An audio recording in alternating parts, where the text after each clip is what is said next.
Well, hello, beautiful people. How is everyone tonight? Can you believe it's just me? It's just me. I can't even believe it myself. I don't know what's happening. It's been a wild day. I think something's in the air today. So you're probably noticing by now, my co-host, I'm going to call him my co-host because I'm the star right now, is in the background. He just got into his hotel, just got everything settled down. His flight was delayed. So Garrett is going to be joining us very, very soon. So I'm super excited to hang out with you guys all night. We're going to start off our regular Wednesday night CNC hangout with just by saying hello, going over the house rules, things like that. So let's go ahead, say hello to some of our beautiful people here. As you guys know, we have Miss Julianne in the background and of course Liberty with us tonight. They've been chatting with you guys in the background and we are going to have some fun. So let's go ahead, say hey to some people, and then we're going to bring them out and we will have our regular fun conversations with them. So it looks like we've got Oz was maybe on here first. It's always a little tricky to see who's on here first, but we'll get through some of these names here. So we've got Oz. We've got our Jack in the shop as usual. Hey, Jack. Let's see. We've got Eric. Gary Lynn, I see he's popping on with some questions, so we will tackle Gary's questions here shortly. And Auditing Arkansas, I have not seen his name or her name before, so welcome. We've got Billy McGee. He says, howdy, y'all. We've got Richard of Rockland, California. And then let's see, Michael Clifton. He's got some questions for us. Hey, Mark Lindsay is on here. Mark, I just want to have to give Mark a big, huge shout out. So Mark was originally going to help out Garrett tonight in the event that I couldn't be here because you guys know I'm got things going on with my son. We're meeting with a cardiac surgeon tomorrow. Lots of things happening. But Mark was going to jump on for me, but I wound up being able to be here. So blessings to Mark for wanting to step in. And then Garrett texted and he said, hey, my plane got delayed. I'm going to be a little bit late jumping on the live. So I texted Mark and said, hey, would you be willing to jump in? Because we don't know how late Garrett is going to be tonight. So God love Mark. He is a saint of a human being. We're just so happy that he is here with us, hanging out with you guys in the background. And maybe if he wants to, he'll jump on the live. So all right, let's finish saying hey to some people. We have Gary Bailey. And let's see. Boy, you guys are chatting it up out here today. All right, let's see. Michael's asking if we are hiding Liberty somewhere. Yes, we are going to talk to Miss Liberty because, as you all know, Garrett has been schooling her and training her on how to use a CNC. So we're very, very excited to hear from her and her journey. And I believe she's been working on some names. So we're going to see how those went. All right. So I'm seeing a lot of the same people here. Oh, I see a new name here. We've got RW Spike Jones. Hey, everyone from Spring, Texas. So welcome, Spike. I'm so glad to have you on here. All right. Steve Bradley. We've got Vortex 8 Metal Mangler. I love your name. That's awesome. All right. So before I pull out Liberty and Miss Julianne, I do want to go over the house rules for tonight. So as everyone knows, the questions, we like to cut those off at about 9 p.m. just because we do tend to get quite a few questions coming in and we like to answer as many as we can. So if you do have questions, please be sure to drop those in the comments and the lovely Miss Julianne will take care of those for us. She stars them up so we can just keep working down the list. But 9 p.m. is the cutoff time. And then also, standard rule, be a good human being, be kind with your words, be courteous and thoughtful with how you are responding to others in the chat, because we have a 0 tolerance policy for any type of ugliness out there in the comments. So just be a good human being. We all would appreciate that. All right. So Liberty, are you ready, lovely? All right. So let's chat with Miss Liberty here. She's going to tell us about her journey. What's been going on in the shop there while Garrett's out playing at the Workbench Con. Yeah, so he's actually been gone. This is the second time he's been gone recently, and he kind of left me to my own devices. And I had some fun with that. Nice. Okay. Spent an entire day having arguments with an inanimate object, aka the CNC machine. As I'm sure many of us go through on a too often basis. Ugh, yes, 100%. But, oh my gosh. Well, girl, I'm going to ask you if you will speak up just a little bit. You're a little hard to hear. Yep. Perfect. So after I got done arguing with it, Julianne had a list of names for me to make from the live last week that I was unable to attend. So they're not painted yet, but I have Water Rat here. Ooh, I'm loving that font. Love the font. Learned the same lesson that, Garrett went through with Julianne's name. If you look at it's the top of the W. Top of the W, I just ran off there. Just missed it. Yep. And then played around with adding some designs. So I added a little flower. I see you, girl. Lynn. Oh, that is Karen. I don't want to slaughter her last name, but I believe it's Ladovic. Oh, okay. Yeah. Well, there we go. Yeah, she's in our Women Who CNC group. She is fantastic. Love her. She does some great stuff. So do you have any others that you want to share? So there was a third one. And it was this gentleman's call sign in the Air Force. Was Caesar. And so I decided, okay, I played around with adding a little flower to hers. I'm going to add the Air Force sign and do his call sign. Right on. So here we got the Air Force sign. Ooh, very nice. Here, I'm going to make you full screen real quick. Let's look at that. Oh, maybe Julianne, can you help me out with that? I am not gifted with this. Oh, that's pretty cool. That looks like a standard VCarve. I'm loving that. Yeah, so I'm still playing around with pretty standard, but then I learned a little fun lesson. I had a little fun with the oops button. Oh, the e-stop button. Yes. Yep, I had my first e-stop. I got a good old chart up bit here. Oh no. So yeah, that was the end of my Friday. I was like, okay, we've played enough today. Goodbye. All right, so let's do a little troubleshooting. So what do you think happened? Do you how, because it's obviously a V bit. It looks like maybe you were doing about a 90 degree. Yeah. So do you remember about how fast you were running it? So I went with the standard feeds and speeds, which are out of my brain at the moment. Okay. Just because I'm not experienced enough to mess with a whole lot of that yet. That's all right. And it did fine with the first two, obviously.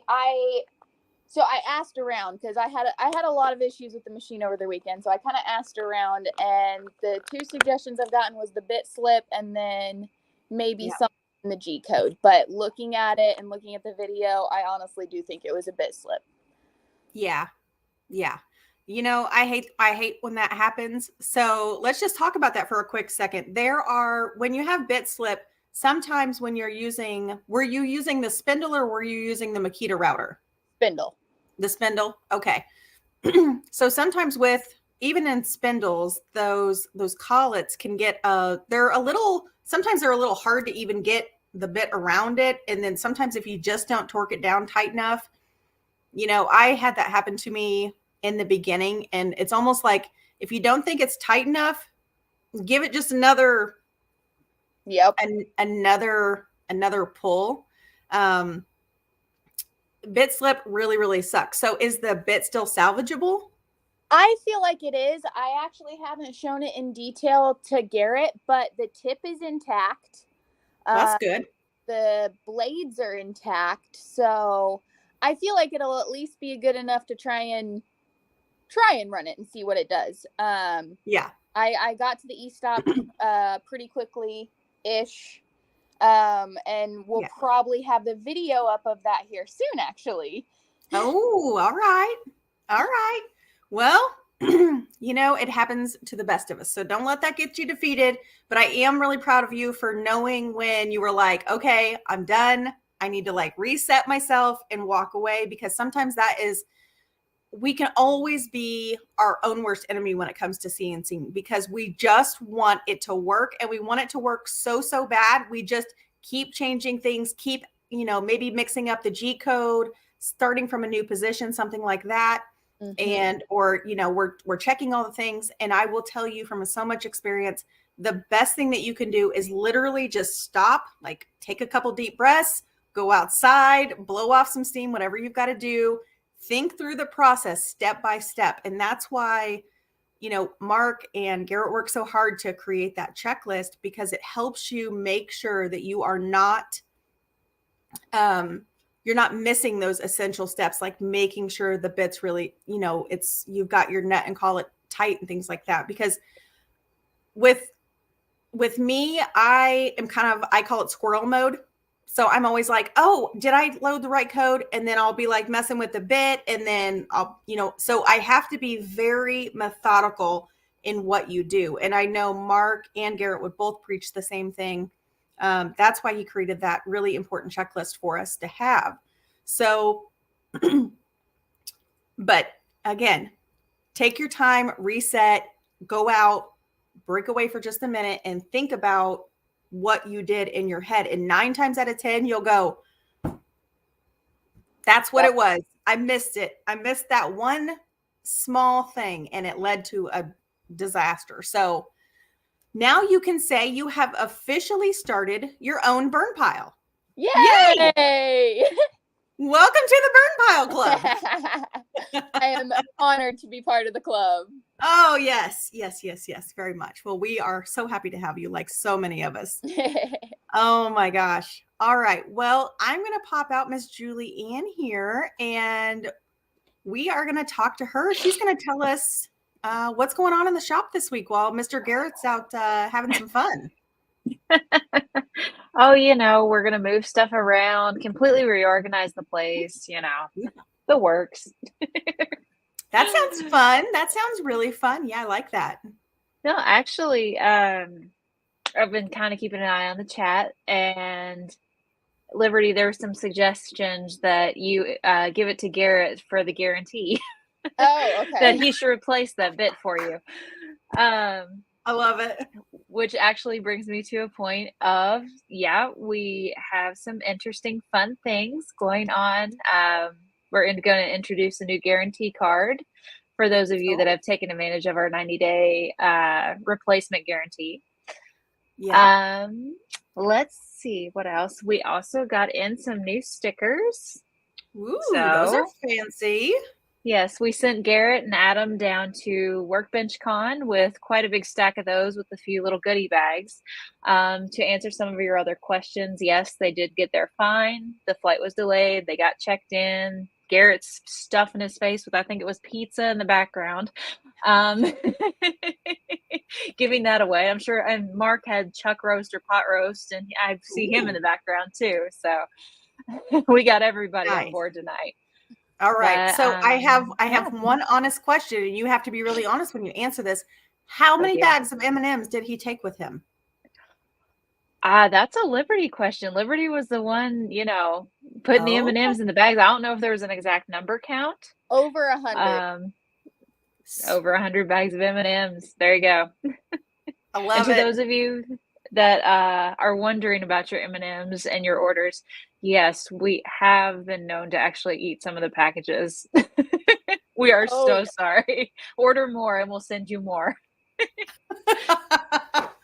I love it. I love it. The M&Ms are such a staple anymore. Oh my gosh. I'm telling you what, I feel like if you guys mixed it up at this point and like you decided to like divert to a different candy or something, I feel like there would be some serious backlash at this point. I think M&M would come after us. Possibly. You guys are probably order them by the case. Very large quantities, I would guess. Yes. Oh Very my gosh. much so. Oh man. The delivery people love us. Yes. Yes, yes, yes. Well, I will say, I know we have a couple things I want to remind people of, because I do know we have some new people on here, and I always like to make mention of the tool database that Garrett has out over on idcwoodcraft.com. It is an invaluable resource. I know Liberty has been utilizing that. It is a quick and easy download. It has CarveCo, Vectric, Fusion 360, and I believe there's one more. I can't remember what it is. It's always the one he always reminds me of because I forget. Carbide? But it is a quick and easy full download. There's even a YouTube video that he created in order to be able to use that. And I will tell you, it has all of like very conservative, I won't say very conservative, but conservative feeds and speeds to get you going on your new journey. Because I will tell you what, that is probably one of the most intimidating things to do when you start, you download the project and you're all excited because you got that ready to go. And now you're moving on to that cam side of things. And you just have this, oh crap, how fast am I supposed to run a 60-degree bit? And you just get that pit in the bottom of your stomach. And I just have to say, I absolutely love the tool database. And even when I do my one-on-ones, that is the first thing I send out in my emails is, please make sure you have the database downloaded, because it makes the lessons and everything in your life just 1,000 times easier. So I don't want to rant and rave about that too much, but I think you guys get the idea. Go download the database and make sure you have the updated version too if you've bought any of those new roughing bits. So yeah. If you downloaded the database before we released the Badger or anything like that, go update it. Yeah. And you'll have your feeds and speeds for those. Oh man. Well, I think there's going to be probably some interesting stuff coming back from Workbench Con. I've kind of been like stalking their like Insta and all the good stuff. And there are some pretty cool people out there. I don't know if you guys follow them or not, but if you do, go give them a follow. All right. Before I dig into a few questions here, let's talk to, I'm so sorry. I did not mute. So sorry. I'm going to pop myself off for a minute. I'm sorry. Oh, no. You were perfectly fine, honey. What was I going to say? She's like, peace out. I'm gone. Oh my goodness. Workbench Con and what they're bringing back on their Insta. Yes. Make sure you are giving them a follow, because there are some really, really awesome creators out there that are doing some phenomenal things in the CNC world. So make sure you're paying attention, because I know Garrett will come back with a whole bag of goodies for us and a big bag of tricks and all the fun things that he has learned for those of us that couldn't be there. We've required stickers. What's that? We've required stickers. Oh, yes, absolutely. And I went through his itinerary. Stickers are like life goals anymore. Like if you have a shop or a small business and you don't have like a plethora of stickers, like what are you doing? Like, what are you doing with your time? No, I'm just kidding. That gives you free advertising everywhere. I see even like at our local truck stop, I see people's stickers just for anything random out there. So yeah, I was looking here. Let me see. Sorry. So this is our fun sticker. I love our Women Who CNC sticker. For those of you who do not know about Women Who CNC, this is our lovely little logo. We have a Facebook group, and we also have a website where there's a ton of really amazing resources that you can utilize. And it is a group of a collective group of outstanding women who are on all walks in all journeys of learning the CNC. But I think you should come over and join us and check us out. Make sure and check us out on YouTube too, and go subscribe and hit us up, and we'll hit you back. But I will say this: I had the really awesome pleasure of, I have a friend of mine, her husband has been looking at breaking into the CNC business. He is a woodworker, a very seasoned woodworker, and he came over and checked out my CNC and was asking all these like really amazing questions and talking and really curious. And I just absolutely love, I don't know what it is. Liberty, maybe you like feel this as like a new person when you're talking to someone about CNC, you're just like, yeah, like you just like want all the information. Do you feel that way? Yes, absolutely. Yeah. I love, like, he was like asking me, he was like looking at all my bits and he's like, what is this one for? And what is this one for? And, you know, we were just talking about it and he's like, can you do this? And like, what can you cut? And all these cool things. And I was just like, yes to everything. Like, you can do anything. It's just insane. And it was just so exciting. And like, he was like, just like a little kid on Christmas. I just absolutely loved it. Like, he was like, I think the coolest thing about CNC is, so the Onefinity has the joystick and it's an Xbox controller. And when people see that and I pick it up, like they see it and they're just like, why does she have an Xbox remote out here? And then I pick it up and I start moving the machine. Their eyes are like this. Yeah. Like they just don't know what to do with that, with those, like that information. They're like, that's like that controls that. And I'm like, yeah, it does. It's pretty badass. You're like, any day of the week, I'm here all day. Who knows what technology they're going to actually produce to control these machines now. I was going to say, I was kind of reading some inside information on the alt mill today. Oh, so, yeah? Yeah. Looks like those are going to be coming out for pre-order fairly soon. Ooh. So I'm not going to say when. Nice. Because it's fantastic. All right. Well, if you guys are ready, I think we should tackle this first question as a group here, because I feel like this is a very prestigious question. It deserves all the attention. Oh, yes. All right. So we have Mr. Gary Lynn. I love Gary. He is such a good human being. He says, question, I got my new bit okay and 2 packs of M&Ms, but one pack had 11 M&Ms and the other had 17 in it. Do I owe 6 M&Ms or do you owe me 6? I also think Garrett stole them last week on the M&M battle show. She's like dying in the background. Like she's literally having like a heart attack in the back there. Well, I must say, Gary, this sounds like one of those math questions that I just tuned out during, math class. So I'm going to have to say, let's just eat them and not count them. I love it. See, in my brain, I was thinking, okay, maybe someone, we won't name names, but maybe someone like opened it up and like poured some out and then like used the heat gun and shrank it back together. What do you think? Mm-hmm. Yeah. If it's a package of all red, that would be me. I'm the culprit. I was going to say, just give those. No, we don't want to point fingers, but quality control over here is, Very I don't know. She makes sure it's thorough. Yes. All right. Well, I'll tell you what, I am going to back you guys out. And whenever Garrett is ready, I will let him pop in. Oh, he's giving thumbs up. Okay. All right. All right. Cool. So if you guys want to do your thing, I will start tackling some questions. And then Garrett's, whenever he's ready to go, we will. Oh, okay. All right. Here we go. All right. Oh, all right. I'm popping out. Okay. Yeah, I'm on my cell phone, so it's a bit of a trick. Oh, okay. It's like really tiny, and I'm not sure what buttons to push. It was kind of cool. So you're watching the show, and it's like, well, you guys just keep going. You've got it all figured out. I'll just sit here and watch. Hey, I believe Mr. Mark Lindsay said it best. I'm a blonde, and I have the gift of gab. So,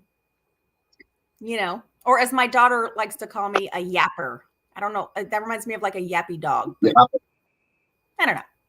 But she's a teenager, and they say all kinds of weird shit. So I don't know. Right. All right. Are you ready to tackle some CNC questions tonight? Because we have some piling up in the queue here for us. First of all, I just want to say that Adam and I got here literally like an hour ago.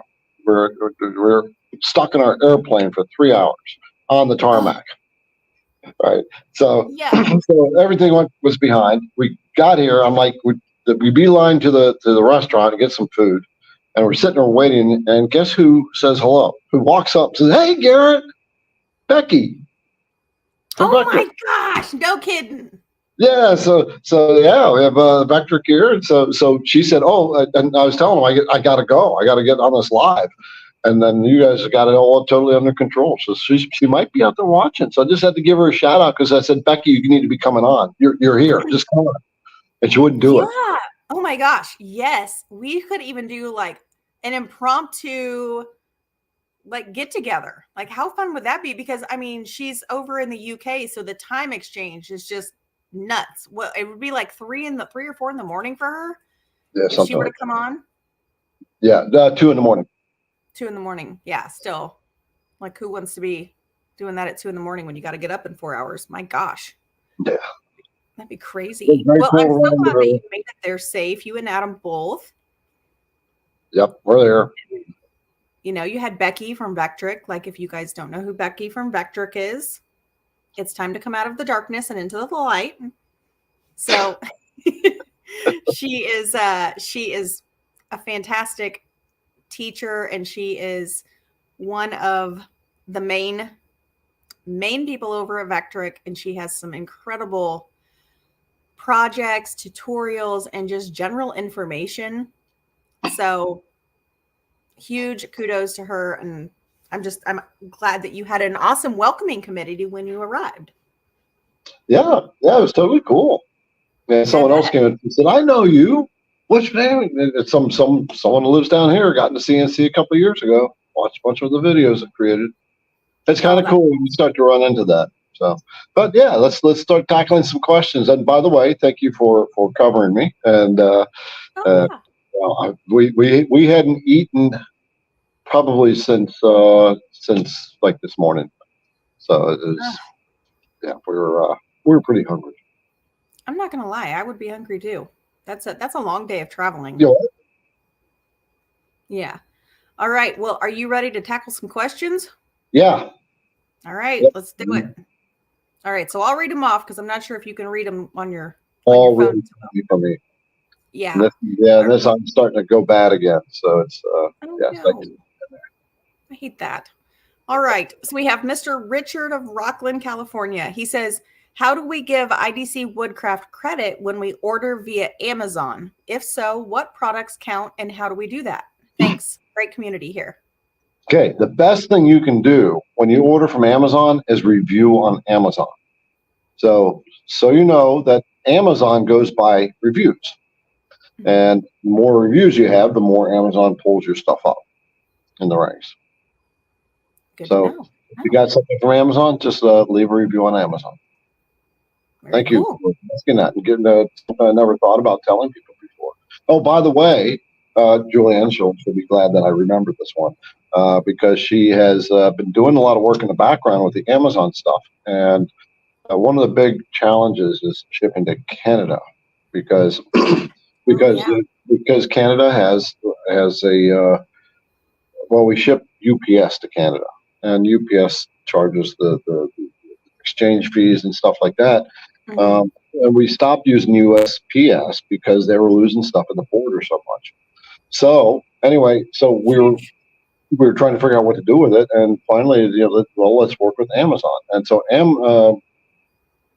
Julianne has gotten Amazon, so you can get IDC products through Amazon Canada now. And Mexico. And Mexico, yeah. I was going to And Brazil. And Brazil. And Brazil. All right. So now you have Canada, Mexico, and Brazil. And I know you already shipped to Australia because, we've heard from Chris and several other CNCers have said that. So you guys are getting out there. You're making it happen. Working on it. So do you guys ship any products to the UK right now? Yeah. Yeah? Yeah, we've shipped all over the world. We've shipped all over the world, other than Russia. I think Russia, I've shipped to China, I've shipped to Japan. I don't know, Liberty's one I can really say where we've shipped to, but we've gone all over the world. Wow, that's awesome. I love hearing that. That's pretty incredible, I won't lie. So I know that's not an easy thing either on your end to figure out all the hoops to jump through. I was telling the girls earlier, I just got a package and it came from China, and I was like watching it, and it like goes from all like doot, doot, doot, doot, like all the places, and then it like gets to customs, and then it's in customs, and then it comes through the US, and I'm like, good God, like all the things to make one little dinky package show up at my door. Right. It's crazy. Well, the goal has always been to make IDC Woodcraft an international company. Right, international, make the brand, the products available internationally at every country, that I can get into. Yeah. Wow. That's crazy. Well, Yeah. Congratulations to you guys for bridging into Mexico. And where did she say? Brazil. That's pretty awesome. Well, I think we have our one friend. He's from Africa. I didn't see his name on here tonight, but he may have popped in after I said hello to some people. So it's pretty cool. All right. Well, we've got more questions stacking up here. So let's tackle these. We have Mr. Michael Clifton. He says, question, in some of your YouTube videos, you talk about using G codes 55 through 58. Was wondering if you have multiple projects on the work table, are you able to the other G codes to call up a subroutine? Okay. So like multiple projects. Yeah. So is that the whole question at the end of the stuff? Okay. So basically wondering, when you have multiple projects on your work table, are you able, I think he's meaning, to use the other G codes to call up a subroutine? Yeah. So what he's talking about is you can create like these little G code programs. Let's say inside of your main G code program, you can call it a sub G code.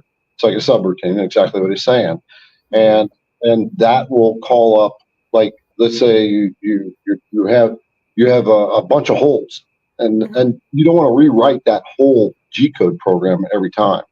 So you can reposition the machine and then call up the subroutine. It's the same it's like a little G code that plugs in temporarily, and then it goes back to its main thing, moves, and then it calls up the subroutine again, drills the hole, moves, calls the subroutine up again, drills the hole.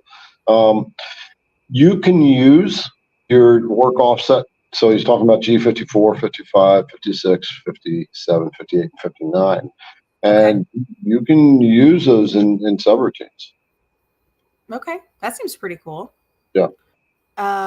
So his second part of his question here, he says subroutines, G codes to call up programs without having to manually pull program into GSender like normal CNC machines do. No, so I don't know if GSender, so I don't know, I don't think that the Arduino platforms have the capability to work with subroutines.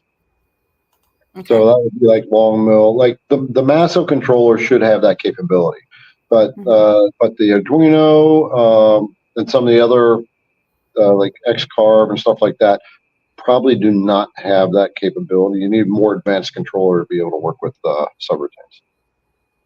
Okay. So the answer to the question is no. All right. Well, there you go. All right. So let's see here. So Mr. Gary Lynn has another question. That was nice. That tapped into some of my more advanced stuff that I used to do. Nice. Yeah, that's not something I've had the pleasure of doing. So that's even a learning experience for me too. All right. So Mr. Gary says, how often can you change bits and go again? XYZ will be the same. Ask question before when Mark Lindsay was on, but you guys didn't completely answer. What are the steps to do it? Thanks. Okay. How and when can you change bits and go again? Oh. Hi. Well, here you go, Gary Lynn. I mean, like, Mark is just awesome. He just like pops in. Surprise, surprise, surprise. What's up, friend? How goes it? I mean, I got a panicked message going. Garrett is stuck trying to get someplace, and you want to come co-host? I'm like, okay, sure. Yes, And like a awesome. bad penny, I keep turning up. He's like a genie. We just summon. He says Mark Lindsay, and we just Yep. he just Like woof. Beetlejuice. Say my name 3 times and See, Mark, now you and I can't be friends anymore. why? I cannot stand the Beetlejuice. Like that is like nails on a chalkboard. My best friend in the whole world, she says that all the time. She's like, let's watch Beetlejuice. And I'm like, I will like throw punch you. Well, Stop. I was referring to the planet, but okay, or the star system, but okay. Oh my gosh. All right. All right. Okay. I have a lot of nervous energy, y'all, tonight. I don't know what it is. I think it's because we go see the surgeon tomorrow, and I just have all this like nervous, like, I don't know what to do with it. So y'all are just here, just getting it tonight. All right. So Mark, do you or Garrett, do you want to tackle this question for Mr. Gary? Head up on to you. him. Okay. How and when you can change bits and go again? Well, probably the most important is let it stop spinning. Other than that, as soon as the G code is finished running, and it gets back to its home position, wherever that is, then you can pull the bit out, put in your new bit. Your X and Y will not change, but you will have to reset your Z0 because tool may be a different length. You may put it back up into the collet a little deeper. It's really hard to be absolutely 100% spot on, so don't even try. You will need to reset your Z0. Then you can load the new G code for that bit and drive on. You know, it's I don't think I've ever done a video specifically on that, but your X and Y0 will not change. And that's where a lot of people get in trouble. They do a bit change and then they reset their X, Y0 and something is off. That's why you set it once and it will not change. Yep. And that's exactly how I do. Like so I want to show you this project that I just did.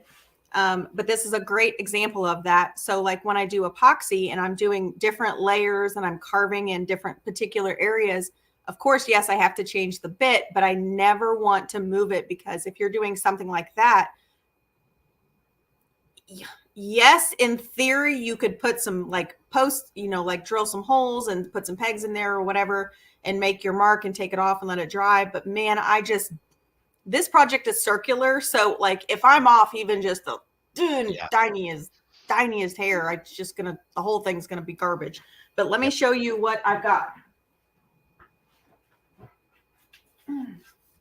So this is a project I just finished. Nice. You see the wrestlers there. Oh, wow. And then you've got the 2 circles here for the mat rings, but our colors are green and white. And then I just did some V-carving, I painted the board and then did some Aura mask and then painted and pulled it off and kind of epoxy in between. But yeah. Kate, that is really, really pretty piece of work. Yeah. That really came out looking good.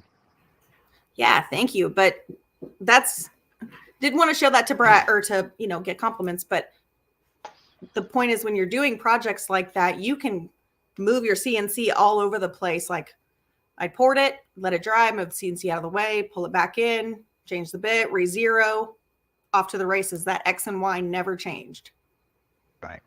So yeah, but lots of good stuff going on. All right. Well, let's tackle another question here. So we have Mr. Randy B. He says, hello, Garrett and Kate. How's the rain in Georgia, Garrett? Well, we got here after the storm because our plane was delayed, but it was pretty wicked landing. That plane was just doing this thing, coming in for our landing. Oh, thank you. It was fun. That sounds terrifying. Yeah, but we got in here after the storms hit. Well, good. I'm glad you guys made it there. And maybe our delay was a blessing. Who knows? Yeah, probably true.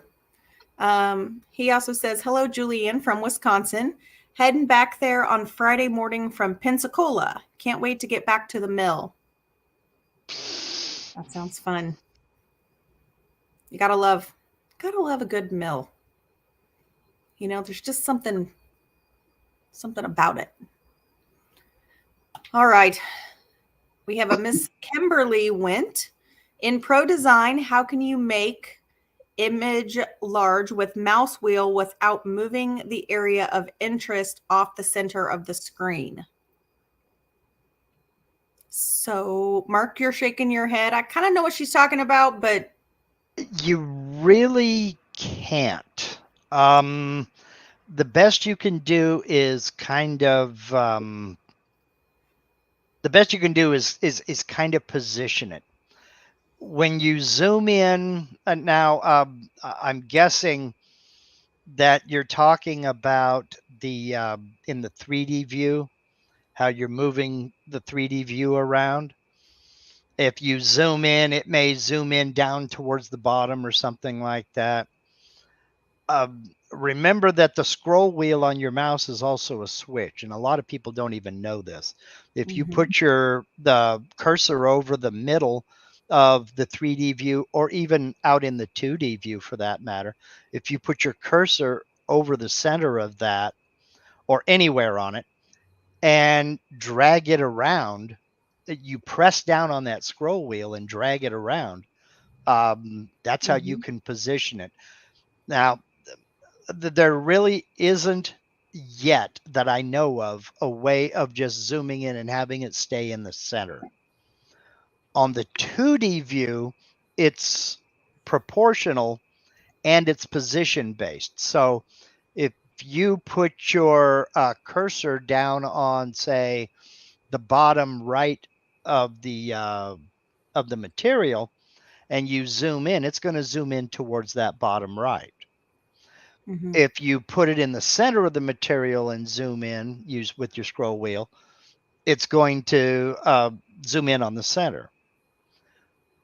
Just to confuse you a little bit more, Miss Kimberly, if you need to zoom in so that your material fills up the center of the screen again, up at the top, just above the scale on the top, you'll see 3 icons that have like a little magnifying glass. The one all the way over to your right is zoom to the selected, and that will recenter your material right in the middle of your screen and zoom it in so that the whole piece, or out, so that the whole piece of material is right there. So yeah. So she is saying no in the 2D. Okay. 2D. Yeah. If you push down on your scroll wheel, that's your moving the material around, and you can zoom in on a section. Yeah. So I learned a quick little trick in the 3D preview. If you know, like when you're zooming in and say you have like something really small in that bottom left corner, if you hold both buttons down on like your mouse, you just hold them both down and then you like kind of move back, like you press them down and then zoom in and out with your scroll wheel, it will move the whole image, and then you can like pop it like and basically move it wherever you want to look at it. Yeah. So press down twice and then just drag it up. So like that bottom left corner, like your item would now be, you can like grab it and move it to the center. Okay. Are you saying you hold both left and right mouse buttons down and then play with the scroll wheel? Yeah. So here, let me do a quick screen share here. So this is something So this is something I was working on earlier. Can you guys see my screen okay? Yeah. Okay.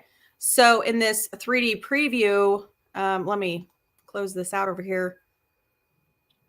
And so if I like, say I wanted to look down here, if I push down on my two, on here, hold on. Why is this not, it's being weird here. Oh no. Okay. Sorry. I misspoke. My bad. All right. So if you hold down on like two fingers down on both buttons and hold, and then you can move it and then scroll in. Like I'm holding both fingers down on my mouse, and now I can really zoom in, and then I can still like one left click and I can still alternate the view. Okay. So I've kind of been playing with that a little bit. I don't know. Okay. Yeah, she just said 3D view is not an issue. Yeah. If you don't mind, I'll share mine as well here. Not at all. Go right ahead. And just throw that up. Yeah, basically what I was saying was the scroll wheel moves in and out, obviously, but if you press down on the scroll wheel, you can move the entire piece around. Mm-hmm. And all I'm doing is pressing down on the scroll wheel. Now, if you want to try to center this back up, you can click on that third icon right there and it centers it. Now, you were saying that you're working with some overlaps you're trying to clear up. And let's say you want to zoom in on that area. Mm-hmm. If you select that rectangle and click that exact same icon, it'll zoom in and put that rectangle right there in the center of your screen. Mm-hmm. Okay. But if you don't have anything selected and you click that, it zooms back out. But basically, it's also proportional. So if I want to zoom in down here, I can just put my cursor down in the middle of it and it'll zoom right into it. And I can push down on my scroll wheel and position it wherever I need to position it. So. Very cool. But yeah, there are all kinds of little goofy things like that. So. Yeah. Well, hopefully, Miss Kimberly, hopefully that helped in some way. Sorry, we kind of got off on the 3D tangent there for a hot minute, but you know, that's the beautiful part about doing this is it's live. We try to do our best to help you guys with these CNC questions, but sometimes there's a lot of information, and unfortunately, YouTube has you limited in the amount of characters. So it's like you guys are, by the time we get to the question and then we're trying to see how you guys are responding, it gets a little bit tricky. So Julianne does a great job of trying to keep up with what you're responding with. So be sure to give her a thank you in the comments, because without her doing that, we would be on the struggle bus a little bit, like we were in our early days before we had the blessing of Miss Julianne. So all right. Well, let's see here. Up next, we have a question from Rich Bratcher. He says, what are some advantages of switching to the Elite? So Rich is asking about the Onefinity Elite that they have out now. Rich, honestly, I can't really speak like from experience because I don't have the Onefinity Elite. I will say it does have the Masso controllers. Obviously, it's a little bit more of a rigid machine. You have lots more options, kind of like what Garrett was talking about earlier. You know, being able to come back to that particular position with using the G-code prompts. I don't really know a ton of specs. I know it comes with drag chains. I know it comes with several different upgrades, but you can also, I don't know if you're a veteran or like police, firefighter, something like that. They do have a program where you can apply to use an upgrade for your current machine. If that would maybe apply to you, you can check that program out that they have. But I wish I could give you more details, but I would say check out the forums and check out the Onefinity groups. There are lots of them out there, and people that are way more versed than me can help you with that. So, but I wish you the best of luck if you do purchase one. I'll be over here jealous in my own little corner. All right. Let's see. Our next question comes from Mr. Jerry Karp. He is one of our regulars. He says, I'm having problems with the aura masking staying on the wood when I VCarve it. It tears and lifts up on the edges. Is there a trick to using it? Oh, Jerry, you're a man after my own heart, sir. Yeah. So, okay, couple of things when you're using aura mask. One, make sure that you sand your piece of wood before you put the aura mask on. That's a really big thing. Number two is make sure to wipe the piece off after you sand it. Use the, what do we want to call that darn thing? Vacuum? Air hose thing. I can't think of what it's called. Yeah. The air nozzle. Yeah, just Compressed high air. pressure air. I can't think of what the dang thing's called. Anyway, you know what I mean. But that you can even use a little bit of alcohol on a wipe or a baby wipe, something like that, and just kind of get that off of there. But really, I'm assuming when you're V carving, you're using a V bit. As you know, V bits are upcut bits, so that does present a little bit of a challenge.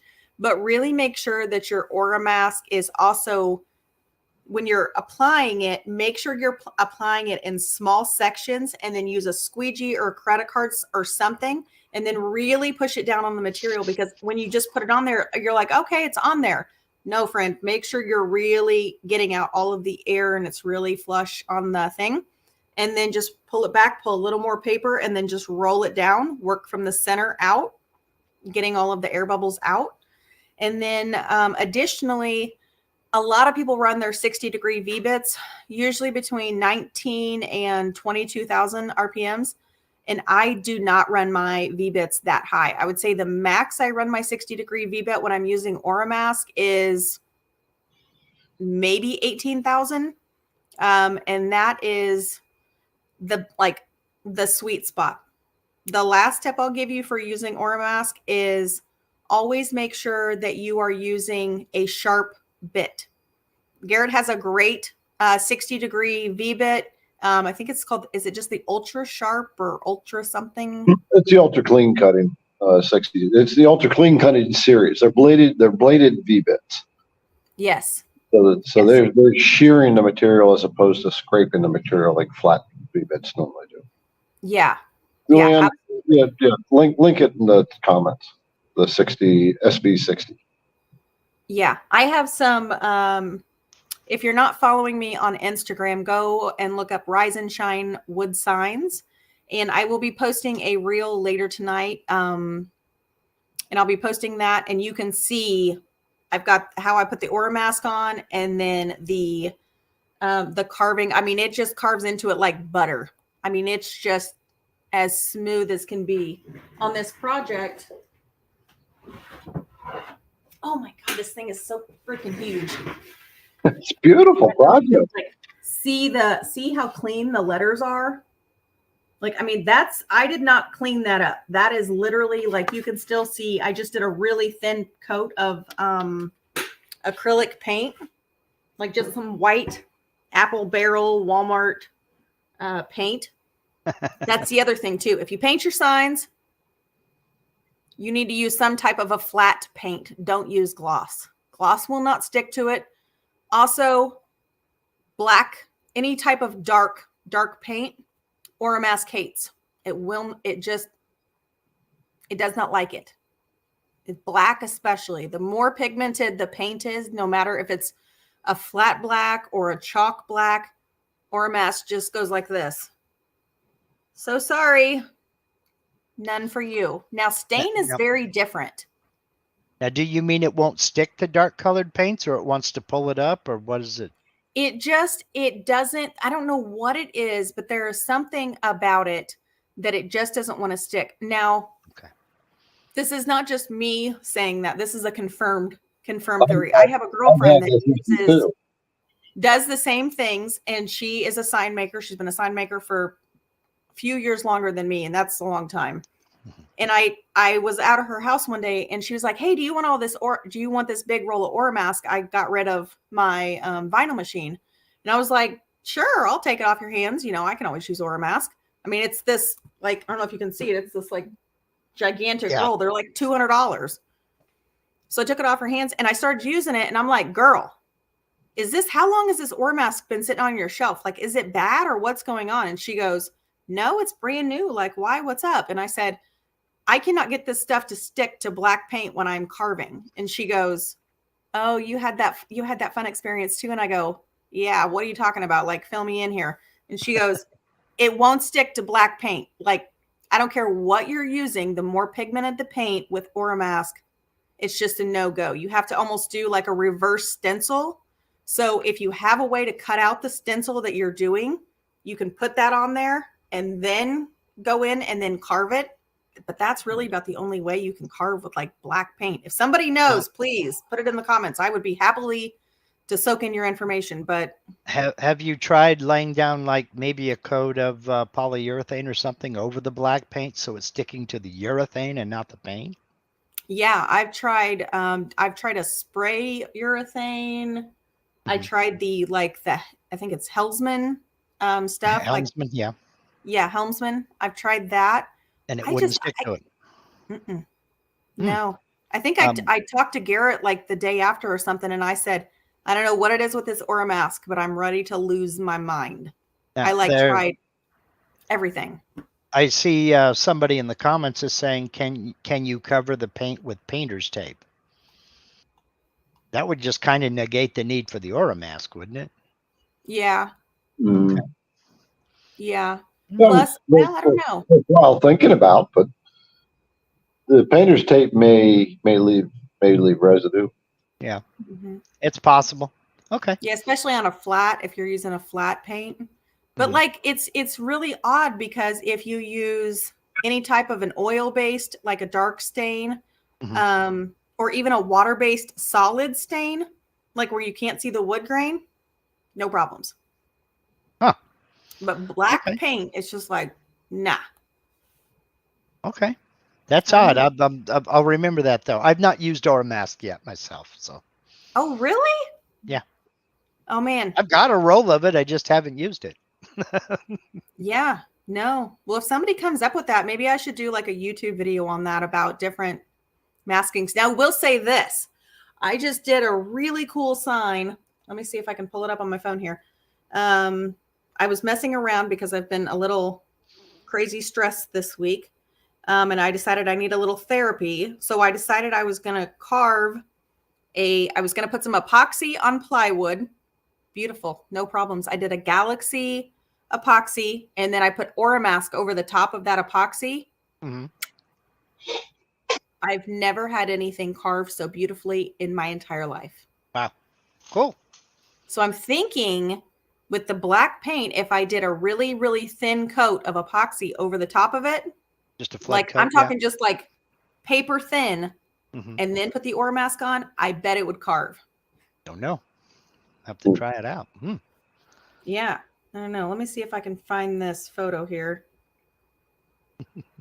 So I don't know if you can see it all. I may have to drop it on my YouTube or my Instagram or something, but it's kind of what I don't know. Yeah, somewhere. But it's like got like Galaxy colors, and then it's gold and silver. I did that on there. Nice. And very nice. Yeah. I don't know. It was kind of fun. So, all right. Let's see. All right, hold on here. All right. So our next question comes from Vortex. He says, I wish to show my mom's birthday gift that the group suggested last week. I did a thing. I got this picture where we all can see it. All right. Let's do it. All right. So let's tell the backstory on this. All right. This is he was going to make he wanted to make a birthday present for his mom who didn't want gifts. All right, and so we were brainstorming some ideas live. And then he obviously has sent something to us. So, and I didn't see it. So hold on.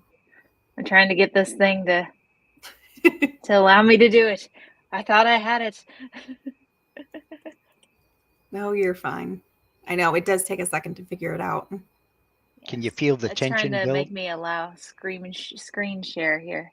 So do you have the picture pulled up in the background and then pull up the Internet Explorer on top of it? It's kind of wild. Internet Explorer, what's that? Internet Explorer is a great utility to use to download a real Here we go. web. there we go. Can you see it? Yes. Wait, Right zoom there. in on that. Look I at can't you. zoom in. That Hold is on. so cute. Wait. Yeah. That looks there we like go. so familiar. Yeah. But yeah, he said he wants to give a big thank you to everyone, and his mom really enjoyed getting that for her birthday. Aw. Excellent. So yeah. Nicely not done, bad. David. That's awesome. Nicely done, David. Yes. Kudos, sir. Kudos. All right. How do Very, very and- nice. let me get this and- stop share off here. There should be a button that says stop share.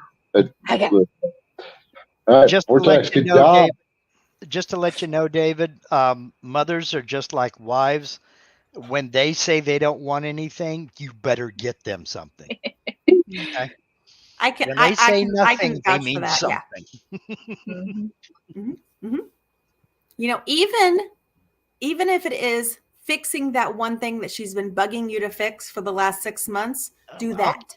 I'll get to it. You don't have to remind me every year. Oh my gosh. Yeah. That's honestly, that's what my husband and I did for Christmas. We said, let's finish all the projects that we said we were going to finish. Instead of buying each other stuff, let's just do that.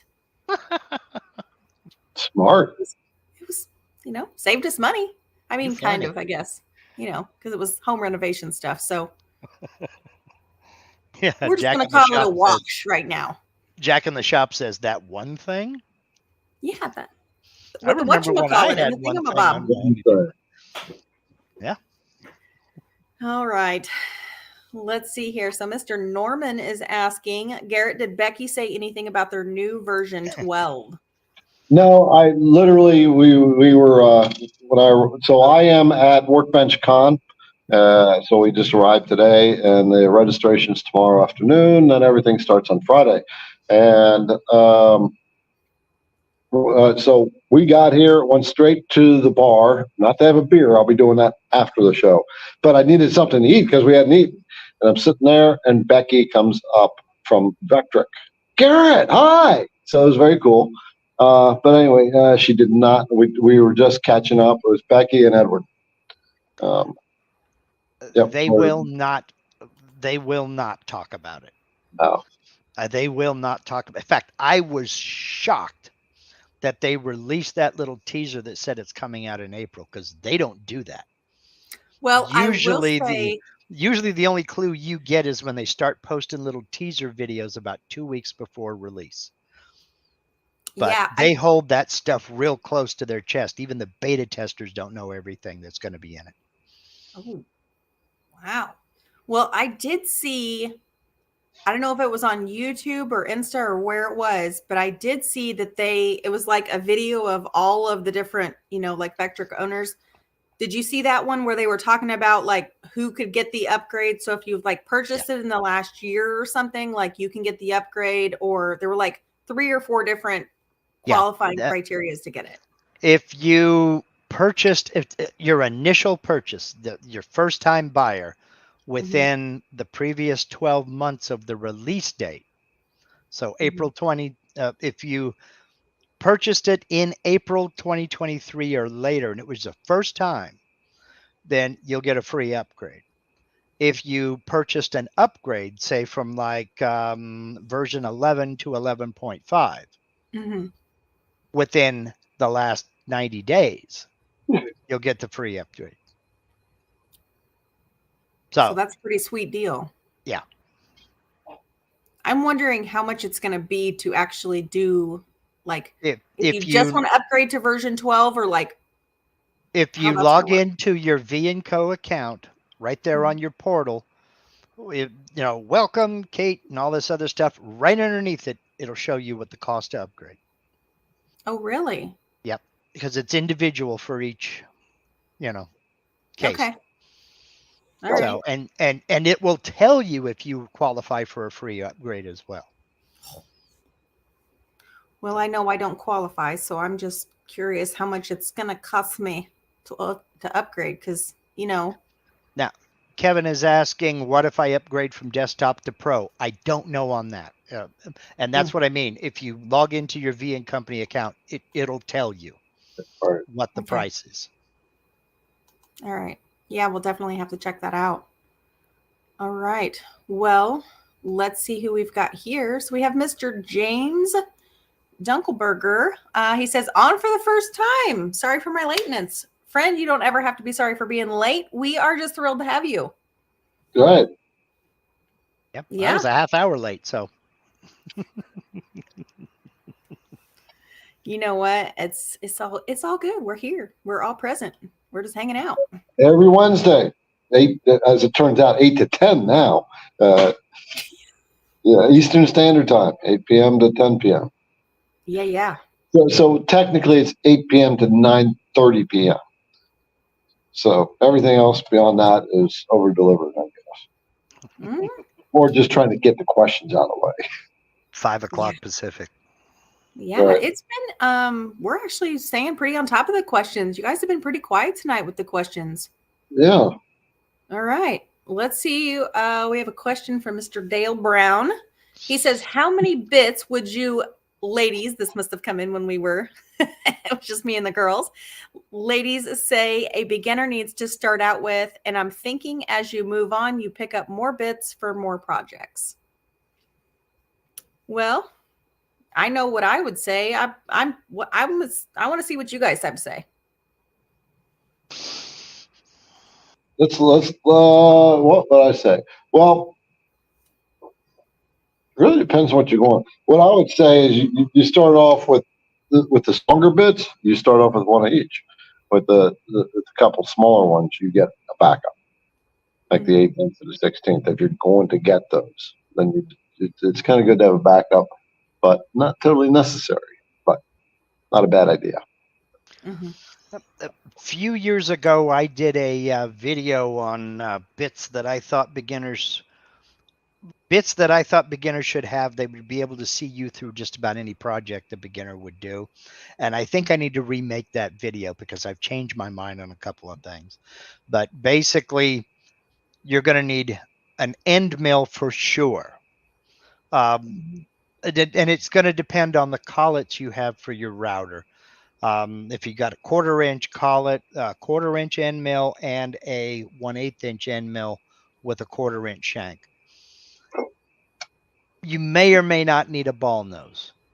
Right. I would definitely get a couple of V-bits. Yeah. 90 degree, 60 degree to start you out. Yeah. So at IDC, we've got a basic starter kit. All right. We have the 1 inch surfacing bit. You always have to have surfacing bit. That's where I was going to go next. Yes. Okay. Yeah. Yep. Yeah.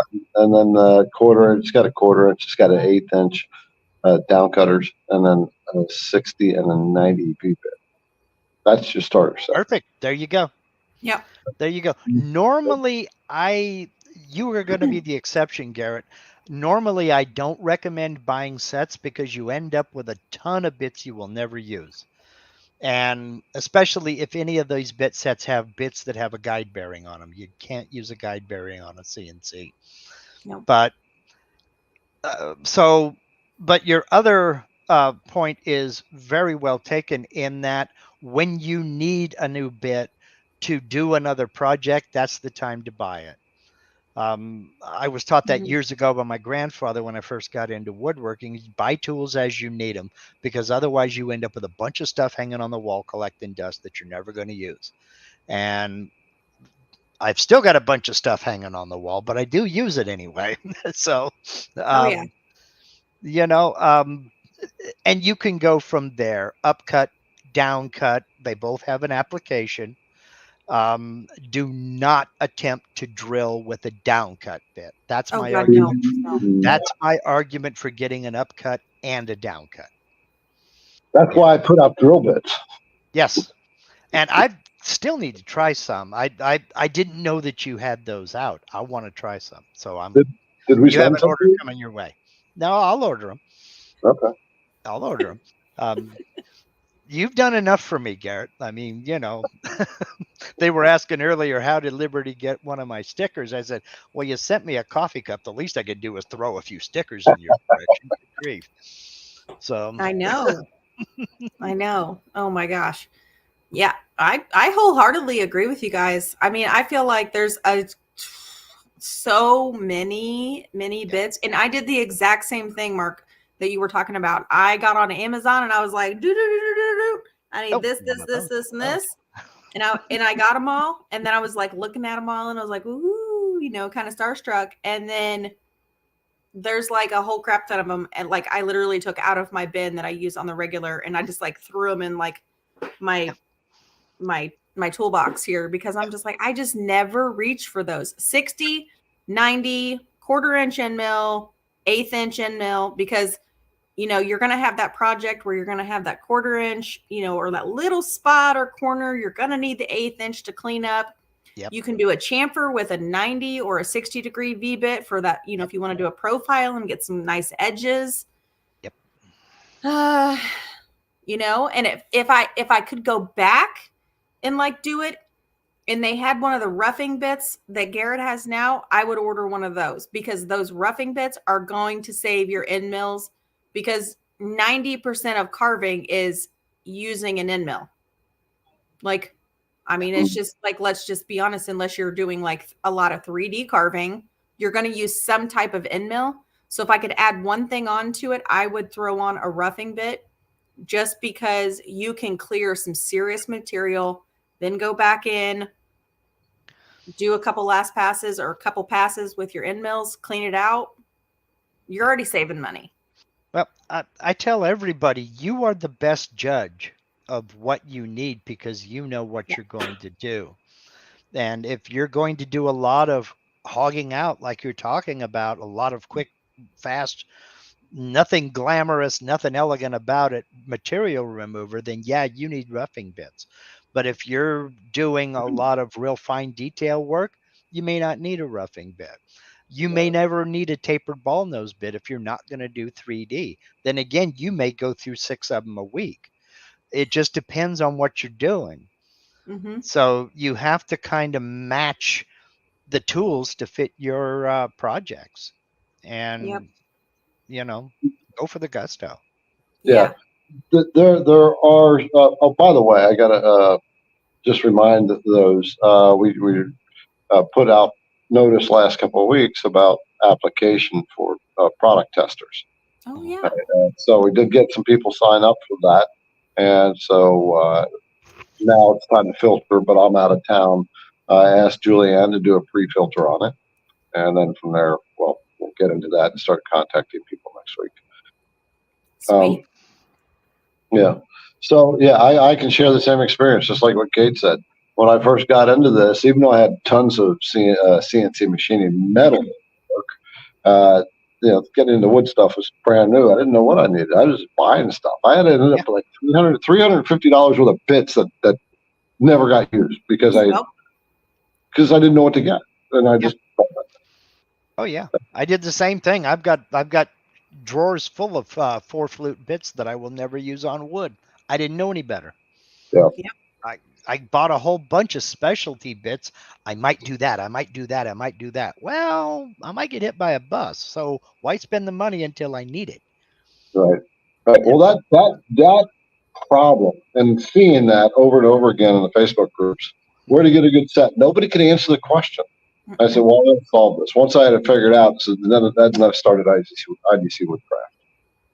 And so we put together the regular set, and we put together the basic set, and now we're going to put together a pro set.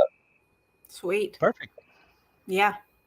And I will say it does make a difference when you're buying. I mean, if you're just like super, super new, brand new, starting out, and you really are just terrified that you're going to, wreck a bunch of bits or something. I mean,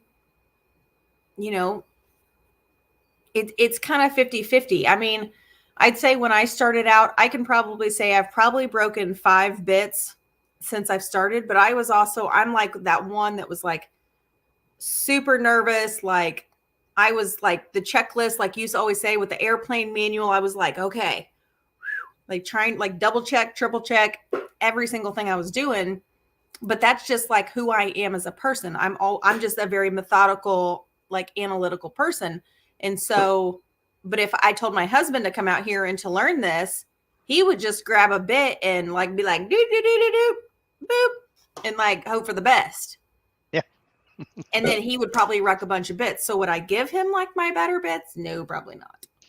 I guess you just have to like ask yourself, what type of person are you? If you're that, button pusher, hope for the best kind of person, I would not recommend buying super expensive bits. Yeah, eBay specials have their place. Yes. You know, if this is a single use bit that you're cutting into some nasty stuff that may or may not, you know, if you're cutting pallet wood, for instance, Oh, there God. may or may not be metal in there. There may or may not be rocks in there. That's when the eBay specials. I mean, use it once, use it up, throw it away, and no regrets.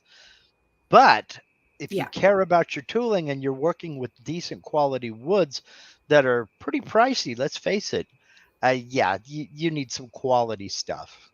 Yeah. So, you know. Yeah. But because at the end of the day, it's the old saying stands, you pay for what you get. Yeah. And folks will tell, I've heard this before and I rail against it. They say, well, if you're not breaking bits, you're not learning anything. Well, I can break bits all day and not learn a thing. Okay. Yeah. So I wholeheartedly agree with that statement. To me, that means using that same logic, you're not a driver till you've totaled your fourth car. And that's a line of bovine scat, you know? So it just get decent quality bits and start with conservative numbers and go from there. You'll develop an ear for what's right and what's wrong. Yeah. Yeah. That's always an interesting point, because when you have somebody new, they don't even know what the numbers are. Yeah. To start with. Then that's this question, you know, what are the good bits, the best bits to start with? By the way, Julianne or Liberty, put the link for the basic 6-piece set in the comments, so that people he can see what we're talking about. She said she already did. She's like, I already did. Hello. I can't see her. Right, I can't see. She already knows. Every time we bring that stuff up. Okay, I don't even need to do it. I say it anymore. Anyway, the database that we have, IDC puts out, it's conservative from the start, because that we all have to start conservative. But you just have to. Yep. Yeah, because your machine has a limit, your material has a limit, and no two pieces of material are the same. So if you know it, especially when you're dealing with wood, metal is fairly consistent, but wood isn't. I've had real dense pockets in maple and real light pockets in the same board. Yes. So, you know, it's going to change. Right. So there is no magic number. Yeah. You know, I just thought on that note, you said this at the very beginning, Kate, when I was just watching you guys while I was stuffing my face with pizza. But about the checklist, right? You being new and being seasoned are no different. We all make mistakes. We all have bad days, and that's why we put together that checklist. We have a setup checklist. Everything in your project depends on your setup for it to run out good. Not setup is how, you know, your clamping, your zeroing, your bit setting, your bit tightness, your feeds and speeds. And so that's what the IDC Woodcraft checklist takes care of. Yeah. Isn't that on the website? It's one of your free files or something? Linked in the description of the video. There's lots of links in the description of this video. So things like Kate doing one-on-ones with Vectric. If you want some help with Vectric, Kate will do one-on-one. The CNC Entrepreneurs Facebook group, which is the IDC Woodcraft Facebook group. CNC Insiders, which is the email list. By the way, we are coming out with a new product, and the insiders get discounts when those new products get released. And we were just brainstorming today. We got an interesting little thing we're going to do with this new release. So I told y'all he's got secrets. It's going to be fun. It's going to be fun.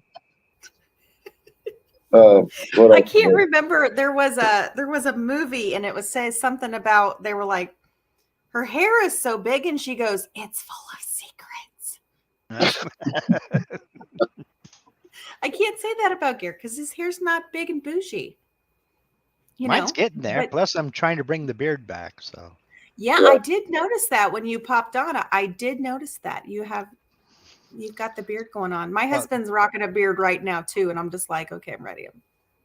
We got someone from Facebook. Oh, it's Sam. It's Coleman. Sam, you're on Facebook. Get over on YouTube. Hey, Uh-oh. Sam. Oh, here he is. I see him here. Yeah. He says, hey, fellas from Canada. Excited to hear about the new stuff. Yes. So I'm going to give Sam a shout out. I'm going to pull his comment out here out of the live feed. This is Mr. Sam Coleman.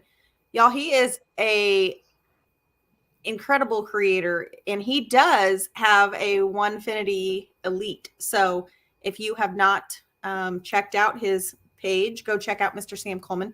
And he does all kinds of really cool tips and tricks and teaches you all the fun and interesting things that maybe you may not know on his Instagram. So go check him out. He's very cool. He's very, very nice. He's one of those good human beings you can reach out to, and he will like actually respond and not just glaze over your message, you know. So, all right. Looks like we've got some more questions hanging out here. Let's see what we've got here. So we've got Clay. How do you choose a height above the spoil board to mount the spindle? I'll let one of you techie fellas take this. Well, in my case, I didn't have any choice. I mean, it's bolted on, so I had to put it where it went. When I was on my old machine, when I was using the router, I had some adjustability there. You want the router down into the mount as far as you can get it, because you don't want it to be able to move within the mount or try to torque that mount around. But where that mount goes on the machine, it's going to depend on what the range of travel of your CNC is, and just kind of, you know, experiment with it. Try a couple of projects with it one height and then move it up or down as the case may be. This is another one of those cases where there may not be a magic number. You might have to move it up for some projects or move it down for other projects, depending upon the material. Yeah. But I think most machines have a fixed position or maybe a little bit of adjustment up or down. But I'm trying to see. I've got 8-inch travel on my axis, but then again, as I said, it's firmly bolted on. I don't have any adjustability. Mm-hmm. Yeah, you got a larger machine. So in this case, what he's using, he's probably got the round clamp thing that goes around either spindle or the trim router. All right. So like, yeah, I'll just back up what Mark said. You got your Z stroke, whatever Z stroke that you have with the machine. I'll try to optimize that Z stroke, but I don't try to go too high. I'll be like in the middle, more clamp in the middle. Like Mark said, you know, go all the way down.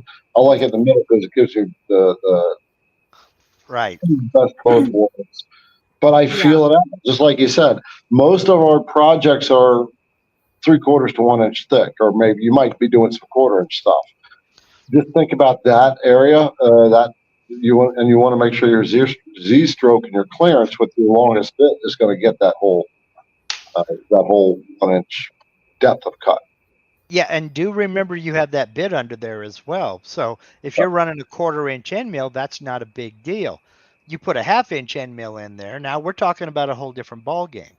So, you know, you've got to kind of play around and see what's going on. Yeah. That's pretty solid advice. So I know on the Onefinity, ours is just it's like got the bracket. You can basically take it off if you want to remount it or not, but it's basically just 4 Allen screws that you just tighten it on there. But it has just the bracket, and you can literally just slide the router up or down however high or low you want it, and then just torque those Allen wrenches or Allen screws down. But Mark, you made a great point about saying you want to make sure that the router or the spindle is set down in there properly, so you don't have that down in that mount issue. Because with the machine not running, obviously, grab hold of the top of your router and just start wiggling gently. Don't don't try to Mhm. rip it off of the machine, but just gently rock it. And if you're moving that router, it needs to drop down in that mount a little bit more. Yeah.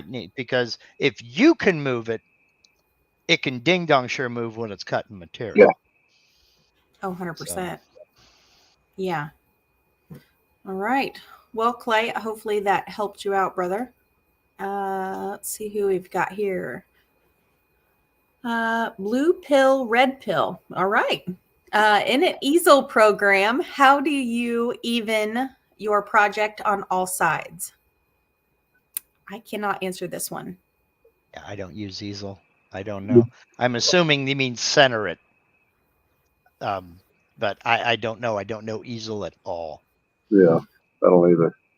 Well, hopefully someone out there in the community uses easel and they can help Mr. Blue Pill, Red Pill out with his question about easel. So, yeah, but I'll try to give some idea here. So there's a couple different scenarios you could be talking about when you're saying this. So the way this question's asked is a little bit loose to really pin into, but one could be your project material size, right? So there's going to be, and what that is, that's the actual, you're telling the software how big that material is that you're going to be working with. And so there's going to be some kind of setting in there where you say your X width is 5 inches, 6 inches, 10 inches, and your Y width is going to be 10 inches. So that's one thing. The other one, I'm thinking, okay, maybe he's looking to profile to get a nice square cut, and then you can do a profile cut and on a square, and that would give you even on all sides. Several different scenarios, but that's just what popped in my head to possibly answer that. I see there's a couple of people throwing suggestions out there. Click item, edit, and then center to material. So there's something there in the edit menu. So. Okay.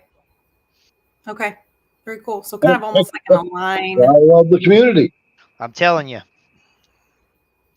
Love it. We're always showing up. All right. So Mr. Mike Pearson, what do you use for artwork proofing? This way custom commissions get properly approved and prevent issues. When you get a perfect answer to that, let me know.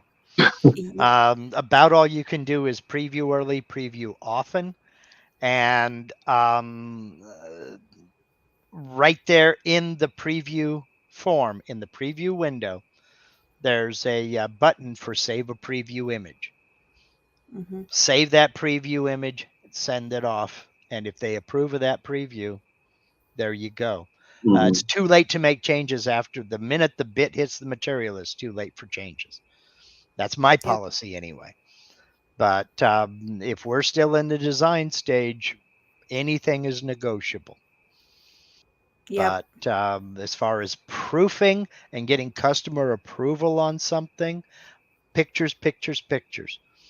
And like I said, in the preview window, you have that save a preview image. It will default to bitmap. You can hit the drop down menu and it'll, pull up JPEG or PNG or whatever you like. And then also you can, don't forget that print screen button on your keyboard will take a copy of everything that's on your monitor right now. Then you can open up Paint, paste it in there, crop it, send that off.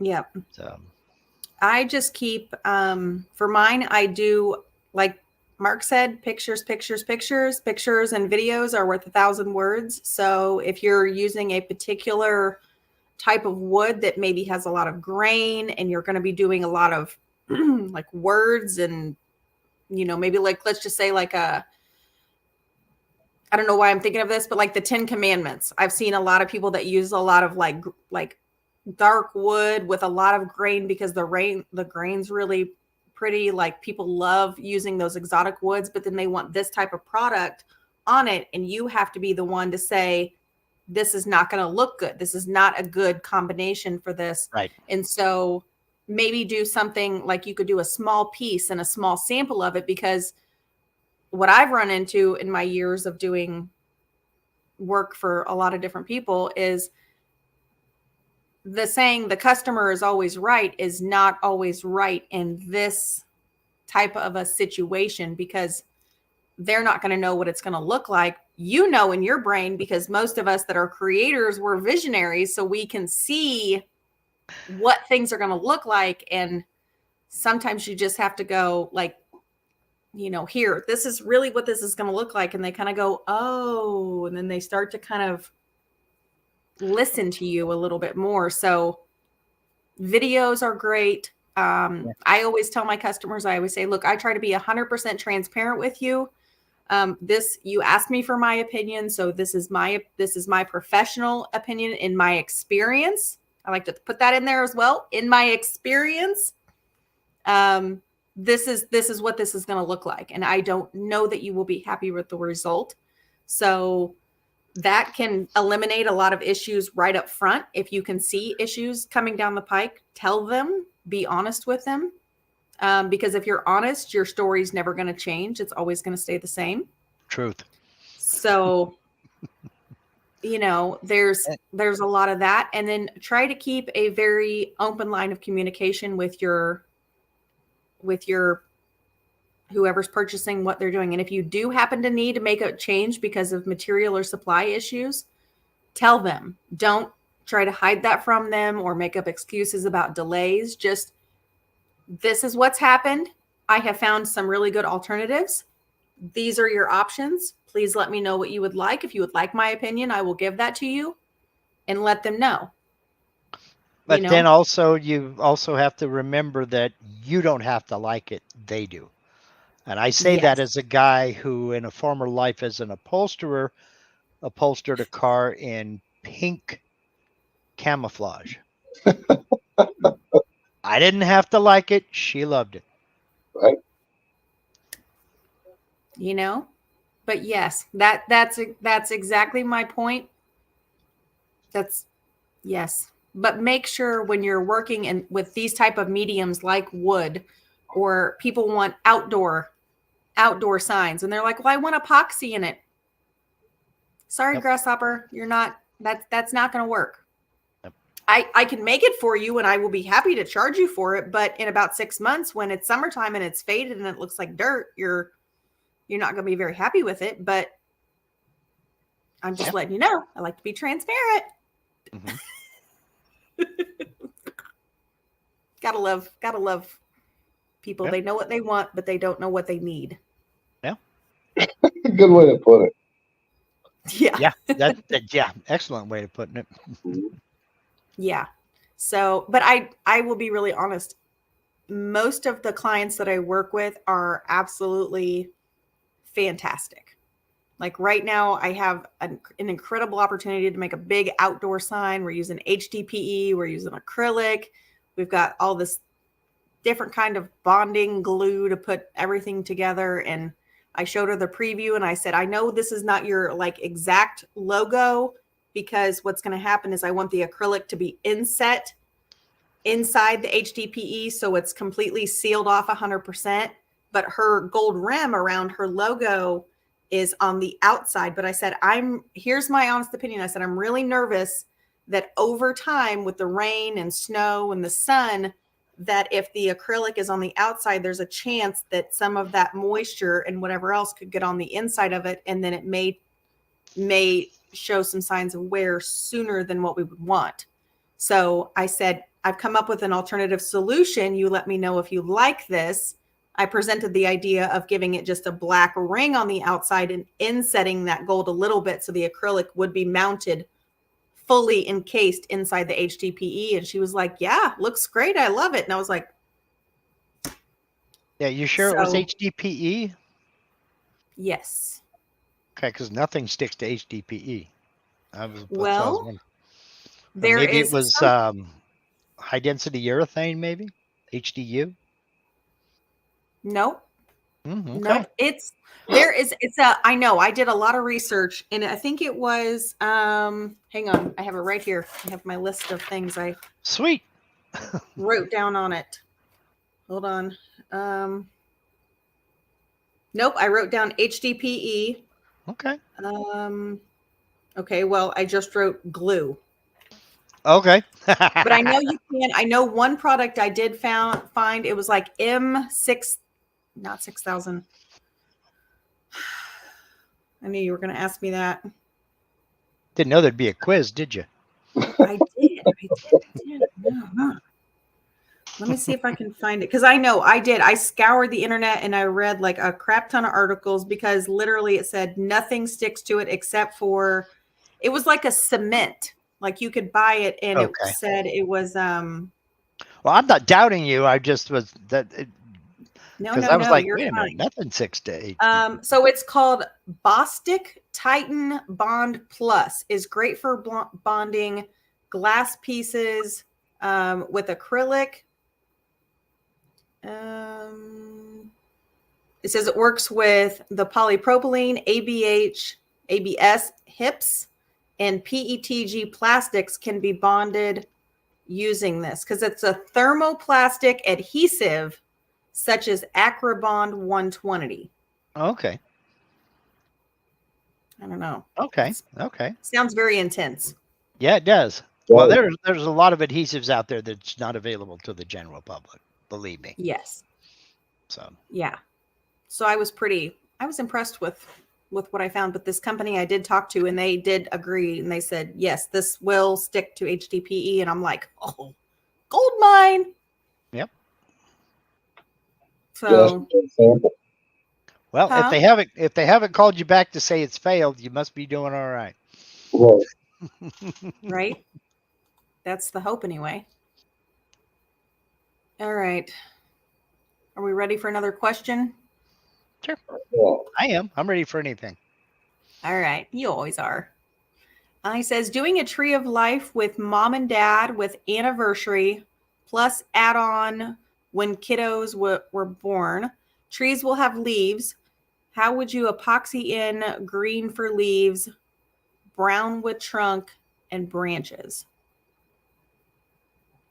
It's a multi-stage epoxy project. Yeah, that's multicolor epoxy inlay. I've done a couple, and they're a lot of fun. They're a little bit of work. There's like, I don't come here to plug my own stuff, but I have like a 6-video series on my channel. Go check the playlist and look for epoxy inlay. There he is. He's back. Okay. Yep. We all bugged out for a second. Okay. Yeah. Go to my channel. Click on the playlist link and look for epoxy inlays. There's like 6 videos in it. Yes. Personally, subscribe to Mark's channel. I mean, that's where I started. Was his channel? Really? Yeah. Okay. I love that. It's awesome. If I may here, share a screen again. Boom. There we go. Should be up there for you guys. Nope. Oh, there it is. That's a multicolor epoxy inlay. And that was done over the course of 6 days, and it was 15 colors. That was my first epoxy inlay that I'd ever done. And I love when they come out so good. Oh, it was an absolute blast. And basically what you would end up doing would be go for the bigger areas first. Get the big brown trunk and the branches, let that cure overnight and come back and carve the leaves. That's what I did here. For instance, you're looking at the skull. I poured this dark gray full, then came back the next day, carved and poured the white. Then I did all of these other colors, and the black was the last thing I poured. And that was basically just an outline around everything, his eye patch and all the other good stuff there. And poured it all, and you see it. That was a mistake that I tried to cover up, but it actually looks like it's a pattern on his scarf. So I think it works out okay. Yeah, it does. It actually, I was like, it looks kind of intentional. Yeah. No, it was a mistake.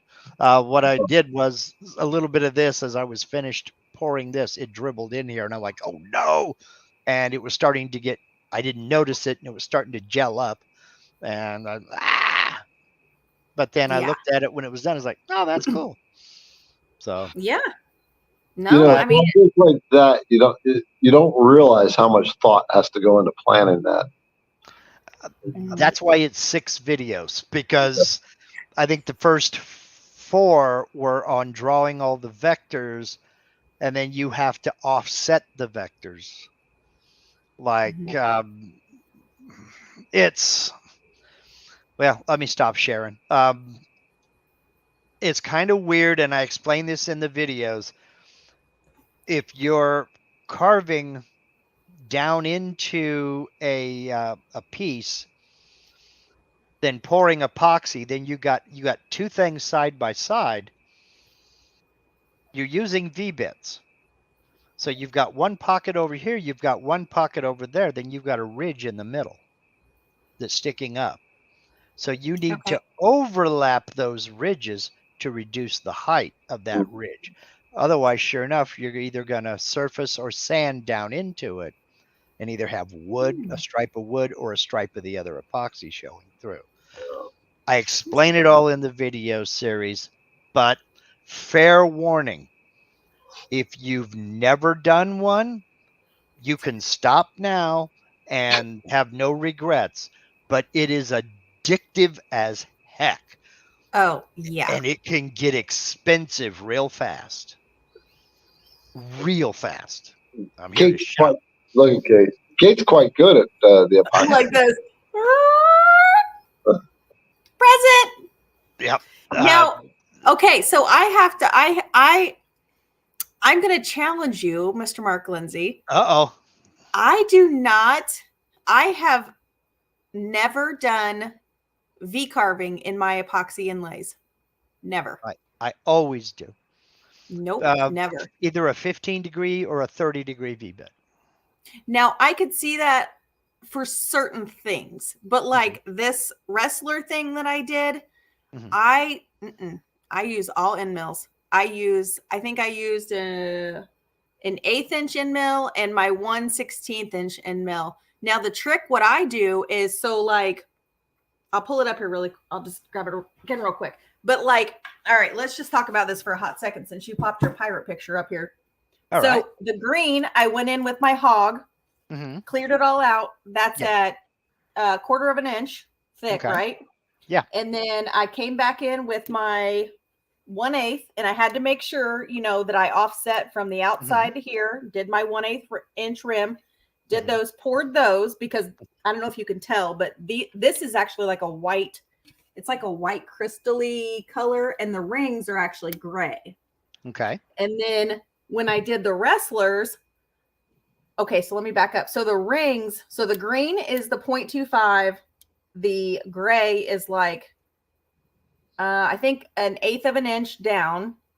And then I did, I'm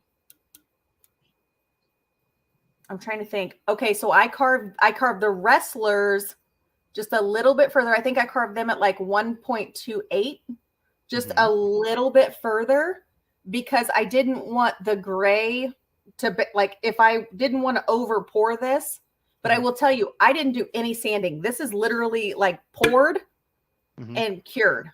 I did no sanding, no polishing, nothing. But I think that's what scared me the most. That huh? You didn't surface it either? No, because if I had surfaced it, it would have gotten up here, because like you can see that there's like a ridge here. Hold on. Oh, okay. I see what you did. All right. Yeah. So like the edge, like where it's painted right here, like the epoxy is still like, there's a lip. Yeah. Okay. But like you can feel like the texture. I mean, it's obviously all smooth, but you can feel like the different layers of it, which I'm okay with, because I mean, let's be honest. If somebody receives this as a gift, they're not going to be like, oh, the epoxy is like 1/16 inch, not even. No. Like said nobody ever. And I'll be honest with you, the deepest cut on that pirate was 1/8 inch. Yeah. And that But was I basic. think my And like that was based on the epoxy that I had. They said, don't pour it more than 1/8 of an inch deep. Okay. How long did it take to set that? Overnight. I brought it in the house every night, then brought it back out next day and carved it, and then took it in the house, poured it, brought it out the next day, carved the next layer. And it was, like I said, over the course of 7 days. Now, let me ask you a question, because we were just talking about that earlier. I think you were on here. You had popped on when we were talking about that, about taking projects on and off and having your Z. How did you keep your I have perfect? well, number one, it's rectangular, so I didn't have the issue that you have with the round piece. But I have Okay. known work locations, G56 and G57 on my Okay. table. So with those known locations, I could just come in. I have a series of holes that run vertically in the Y, horizontal in the X, and I have some 1/4 inch dowel pins I put in those holes. And I just mount the material right there in that intersection where those meet in that square. And I know the bottom left corner that's my G56 location. I Okay. mount it, pull the pins out, send it to G56, tell it to go home, and boom, right there on that corner. Okay. And I never once said X and Y 0 on that entire pirate, and that was 7 days. Never once, because Nice. I had that G56 location programmed in the Mach 4. Yeah, you're good to go. Mm-hmm. That's pretty awesome. I Yeah. love it. Well, like in any true CNC fashion, I like to find the most difficult thing and do that. I did that for 8 years before I got the Avid and start setting up work locations. I really honestly thought, well, that's just overcomplicating things. You don't need to do that. No, you don't need to do that. But Makes your life easier, though. be prepared to be resetting your XY 0 every time you move a piece of material, and cross your fingers you get it right. I don't have to worry about that. Yeah, this was not a project because it was so precise. I was not willing to risk that. But I guess I don't know. So here's the thing. Okay, so Gary, to your point and to your question, when you're doing epoxy, I will give you this fair warning. Get yourself some syringes and make sure that your epoxy working time has at least, like 30 to 60-minute working time. Or more. That's yeah, or more when you're working with, if you're newer and this is a newer epoxy project for you, but get some syringes off Amazon, something of that nature. So they have explain what working time means so people understand that. Yeah, so your working time in different types of epoxy. So you have like your art resins that are like a quick set. If you're doing jewelry, something like that, you need to set up relatively quickly. Must be a lot of people use that like when they're doing like a river table and you need to place the wood down into the mold and you want it to stick relatively quickly so it doesn't float, and then you don't have to use clamps and stuff like that. You can use an art resin. It has a very short working time, maybe 5 to 15 minutes, somewhere in there, as far as like mixing it up, getting it poured, and getting it set. When you use more of a tabletop epoxy, you have a working time usually anywhere between 30, 60, 75 minutes, varying. I've seen some as long as 90, but that's kind of a rarity. I know mine like to set up, it usually sets up between 30 and 60 minutes. So if I want to do any type of like swirls or anything, you got to wait for that peanut butter consistency. And that's usually right about 50 minutes. Sorry, that was my bad. No, you're fine. And then your deep pour epoxy, that's going to be usually 24 or 48 hours worth of epoxy. I mean, you can pour that stuff in a bucket, mix it, walk away, come back a day later, and it's still, the viscosity is still the same. Yeah. So, yeah, generally speaking, about roughly an hour of working time I prefer, but do yourself a favor and invest in a digital level, because you want that piece as level as you can get it. And I mean, by God, level. before you pour that first drop of epoxy, because if it can find a way to overflow into something it shouldn't overflow into, or will. overflow off of the piece and onto your rug, it will. Okay, so Gary, I don't know if I've done several Tree of Life projects. And if you are using a round, and if you have bought it like what I just showed, surface it, for the love of God, surface it, Yes. please. Surface it. And then when you're leveling, also use, I got this from one of my ladies in my Women Who CNC Facebook group. I was doing a live and I was pouring my Tree of Life, and they were watching me, like, with the struggle is real, trying to get everything perfectly level if your board is not just right on the money. She suggested playing cards. Yes. I also use shims. Just pick up a little package of shims, or like 98 cents at the hardware store, and a deck of playing cards. You'll thank me later. Yep. Set up 4 of the little paint pyramids, drop it on there, and I've got the brand name is Digipass, DIGI-PAS. It's a digital level that not only reads degrees, it has all the bubble levels on it, but it reads in degrees, and it'll tell you which end is up a little high and which end is down a little low. What's the brand name? Digipass, DIGI-PAS. And I got it on Amazon. It was like $20. It's probably a little bit more expensive now. I've had it for a few years. And I'm telling you, and it will beep when that sucker's at 0.0 degrees. It'll let you know it is level. Yes. So, and it works. I'm here to shout. And yes, put it on 4 paint pyramids, and I lift it up, put a playing card underneath the point, until I got let me that show you level. And because I'm here to tell you, if it can find it, it's a liquid. It's going to follow the path of least resistance. And if you think you've got it nice and level, but if there's a way for it to overflow into something else, it will. And it's a mess, an expensive mess.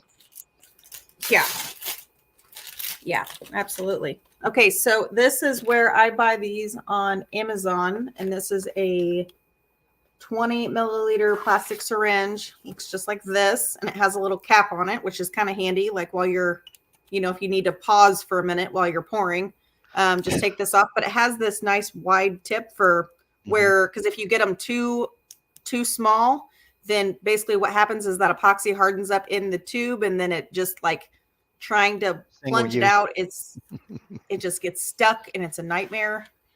And then you're trying to, like, deal with this, and then you're trying to deal with epoxy, and if it's curing and colors, and have your alcohol.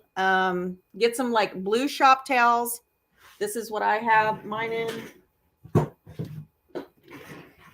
Get you a little spray bottle from the dollar store and some blue shop towels. Pull one of these off. I soak it down with alcohol. And every time, if you're pouring and you need to stop for a hot second to, like, get more epoxy out, when you pull it out of the epoxy, wipe that syringe off so it's not, like, globbed all over the outside, because you're sticking it in the cup and then you're going to pull it out and then you're going to have epoxy all over here. Grab that rag, wipe it off, clean it off, and then go back in. Otherwise, what's going to happen is that epoxy on the tip here is going to just, it'll go everywhere you don't want it to go, is what happens basically. I use these condiment cups. I got a food service store about 2 miles away. 1,000 of these are like $3, maybe more now. And they work great. I mix up a big quantity of epoxy and pour clear epoxy into several of these. Let a little bit of tint to it. Yeah, that's the right color. Pour. So works like a champ. I feel like we could talk epoxy for a long time. We need to find some more epoxy artists out there. We had Nate Woods on here, and he's an incredible epoxy artist, but we need to find some more people, because that epoxy one we did, Epoxy Live, was insane. There were a ton of people that have questions, and it was a great, great live. It was a weird, good live. Yeah, it was pretty cool. All right, let's see. Did we get all of our questions? Is it on my? We couldn't have. I don't have any more like. As for the cutoff time, yes, we Oh. did get all of them. I mean, 9 Oh, we o'clock did. came and went Really? pretty fast. So What? Oh, what is this? Kate versus Mark Epoxy Live Challenge. Who put that on there? that's me. Oh, To be Yeah, that ain't determined on the happening. date. That ain't happening. I am so behind in projects. I don't know if I'm behind for this year or ahead for next year. It's that bad. Okay, I I found feel it. you that. It is the Digipos DWL 200. And I ordered it on Yeah. Amazon, and now I'm seeing here, oh, they're up to $60. Okay. I'm assuming you're already looking for it, aren't you? Yeah, it was, well, that's the one I ordered in 2022. It was about $20, but they're up to $60 now. So, Whoa. yeah, sorry. Oh There, no. oh, Hey, I mean, there, I just put okay. in the chat. That's the model. All right.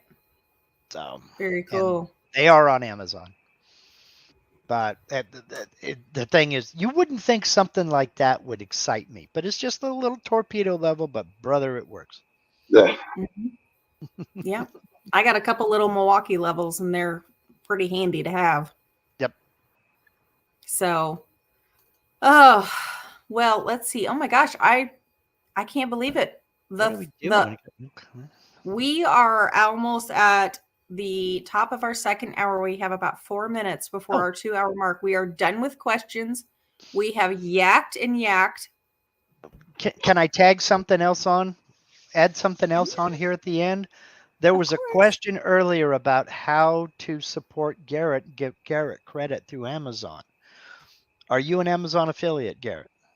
I'm an Amazon affiliate, and yeah. Then to make sure Garrett gets credit when you are buying something through Amazon, go to one of the videos. I know you put affiliate links in the description of your videos, right? Yeah. Go to one of Garrett's videos, one of these live streams or one of his regular edited videos, and click on one of those Amazon links. Yeah. What happens when you do that is you'll get sent over to Amazon.com to that item that you clicked on. Mm-hmm. It then puts a little cookie on your computer. Anything you buy off of Amazon in the next 24 hours, Garrett gets a small commission. That's how it works. So if you go there looking at a router bit or a set of brushes for your Makita router or whatever, and then you decide, wait a minute, I need to get that game system, and I need to get that piano, and I need everything you buy. Yeah. That's how you do it. You click through one of his links. Yeah, thanks for reminding me about that. I've totally forgotten all about that. Oh yeah. And people buy some weird things after clicking through your links. The weirdest thing I've ever, and go through your report and look, you'll laugh. The weirdest thing anybody has ever bought after clicking one of my Amazon links was a 10-pack of cow kneecaps. They're dog treats. They're dog treats. That's just a cow. I had no idea. Cow kneecaps. As a matter of fact, I was just showing that to Julian a couple of days ago. That we can see that data, and I said, let's start inventorying that because people keep buying it. All right, so let's find out where that's coming from. We'll just inventory it ourselves. Yeah, put a link on. Well, actually, no. I mean, we'll inventory it in the IDC store. We'll find the supplier. There you go. Yeah, because people are buying a ton of the same thing every month. So, okay. I see Dan here says that sounds like a privacy issue. No, it's not a privacy issue. The only thing we see in the report is what was sold. We don't know who. We don't know how many. We don't know if they ordered 5 things. We don't. All we see is this was ordered. We don't know in what combination or anything else. We just know that it was ordered. That's Yeah, cool. basically, Amazon is sending credit, and they're telling what they got credit for, what we got credit for. But yeah, can't see any personal stuff. No, nothing at all. That's Or good it to could know. also be considered suggestive selling for you guys. You go through that report, see what people are buying, and you get Mhm. ideas to buy it. Yeah. Because like Yeah. if I have a wrench listed and all of a sudden I see the one that I have listed I've sold 2, but there are 3 comparable to it that I've sold 20, maybe I need to go look at that one that sold 20. And what's going on Yeah. there? Why do people prefer that one over the one that I have, you know? And Listed. I'll be honest, the main reason I do that, the main reason I signed up for that is because people want to know what you use, exactly what you're using. You Mhm. know, what glue did you use? What paint did you use? What Yep. tape measure do you own? So, okay, this is the one, and that's it. So, and it works, Yep. you know, Yep. and I don't have to Yep. keep answering the question, the same question. Yeah. Is Liver still back there? No, she had to leave a little early. She had a date with a Wow. sandwich. Or the packs of M&Ms that went missing. Who knows? You know, it would be a good troll to do for April Fool's Day. Send Skittles or Reese's Pieces instead. Oh, Just on April 1st.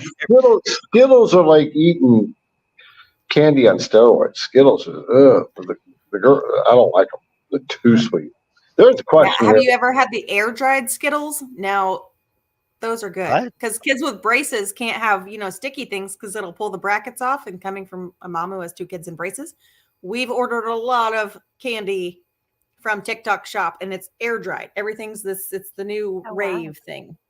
Never heard of it. So, but you got to be careful where you buy it from. I'm just saying, because there's like a bunch of TikTokers out there that are throwing a bag of Skittles in the dryer and like I don't letting it. even have TikTok. And I'm just like, Ew.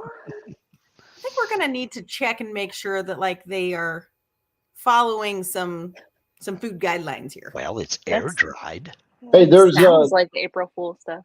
yeah, there's one question here I can answer real quick that somebody put on there, and then we're gonna have to knock off because we're past 2 hours now. Okay. Yeah, so Kate, read that. I can read it on the side, but here it's. Yeah, it says for Garrett running G sender, when I hit return to 0, X and Y return to 0. Okay, but the Z raises, but the setting is off. If I were to run again, am I missing something? Okay, so just doing that G sender. That's probably a setting in the firmware. I probably pulled that up too prematurely because I had to think about that, and I am tired. Yeah, I can tell. Traveling does take it out of you. Yeah, that's a setting in the firmware. Probably it's just a number that needs to be adjusted in the firmware. Okay. So let's see. I saw a couple of things for anybody who's working with HDPE and Sean. I'm going to pull his comment out real quick. He says Permabond, and these, I'm not sure. I'm guessing maybe they all work and they all bond with HDPE. But he put that out there for me. And there was someone else that was saying, Kate or Ronnie, he was saying, Kate, that won't work. Maybe I think he was referring to what I was reading. So, Ronnie, if you're still hanging with us, shoot me an email if you have, or Sean, you can send me an email. My email's in the description below about what will work, because I definitely don't want to put that stuff on the back of acrylic if you have experience working with it and it not sticking. That would be great. So, by the way, I only see 2 likes on this video. 2. Y'all, 2 people. 1, 2. Well, Well, there the was like more. button. God, I'm seeing 67. There was you more are? than that when I jumped in. Yeah. Hold Okay. on, let me refresh here. What's Because going on? I know I guys? was number 3. Oh, Hold on a sec. Those I'm are, starting to see. I think those are Facebook likes that we're looking at. Oh, okay. Yeah. Okay. 83 likes on the IDC live stream video Cool. Okay. from my visual standpoint here. Well, you've got all the specs, so I'll take your word for it. I just saw that For and I'm now. like, why do we only have 6 likes on this video? Come on, y'all. Y'all are better than that. Just joking, just joking. Y'all are awesome. That was my bad. All We right. love everybody. Thank you. Yes, we do. We do. And I don't know if I will be here next week. Just as a reminder, thank you for all the love and the emails and the DMs I did get about Lucas. Y'all are awesome. Appreciate that. Tomorrow, 9 a.m. Good vibes, prayers, all the good stuff for my son. We meet with the cardiac surgeon at the Riley Children's Hospital in downtown Indy tomorrow morning. So thank you all for the love and the support. And you guys are awesome. So I may or may not see you next week, but I'll be thinking about you. So, all right. We'll see you guys next week. Kate, you're gonna have to shut it down this time. All right. Good night, guys. See y'all. Night, everybody.